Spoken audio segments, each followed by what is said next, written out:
વડાપ્રધાન નરેન્દ્ર મોદી 26 મેના રોજ દાહોદની મુલાકાત લેશે। 9000 એચપીનું પ્રથમ લોકોમોટિવ એન્જિન જે છે તે સમર્પિત કરશે। મેક ઇન ઇન્ડિયા અભિગમ હેઠળ આ એન્જિન તૈયાર કરવામાં આવ્યું છે। લોકોમોટિવ એન્જિન પર મેન્યુફેક્ચરિંગ બાય દાહોદ લખવામાં આવશે। 20,000 કરોડના ખર્ચે તૈયાર થયું છે railway production unit. Locomotive engine 4,600 ટનના કાર્ગોનું વહન કરી શકશે। 10 વર્ષમાં 1200 જેટલા એન્જિન તૈયાર કરવાનું લક્ષ્યાંક નક્કી કરવામાં આવ્યું છે। માનનીય વડાપ્રધાન સાહેબ દાહોદ જિલ્લામાં આવી રહ્યા છે। અહીંયા જો દેશનું પહેલું ઇલેક્ટ્રિક લોકોમોટિવ એન્જિન જે 9,000 હોર્સ પાવરનું છે એનું ઇનોગ્રેશન કરવા માટે અને રાજ્ય સરકારના જુદા જુદા વિભાગો છે એનું લોકાર્પણ અને ખાતમુહૂર્ત કરવા માટે માનનીય વડાપ્રધાન સાહેબ અહીંયા આવવાના છે।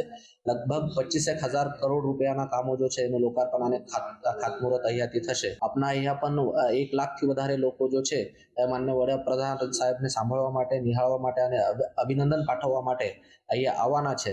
સુરક્ષાની દ્રષ્ટિએ તમામ વ્યવસ્થાઓ દાહોદ જિલ્લા પોલીસ અને ગુજરાત પોલીસ દ્વારા કરી લેવામાં આવી છે।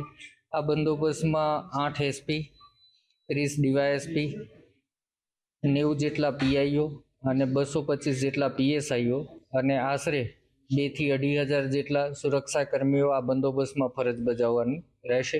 लोको मैन्युफैक्चरिंग फैक्ट्री जिसे हम लोको मैन्युफैक्चरिंग शॉप भी कहते हैं, 9,000 एचपी जिसकी हाई हॉर्स पावर लोकोमोटिव बना है, उस फर्स्ट लोकोमोटिव को भी हरी झंडी दिखाकर वो रवाना करेंगे। ये जो फैक्ट्री यहाँ पर बनी है ये बहुत ही अत्याधुनिक डिजाइन से बनी है।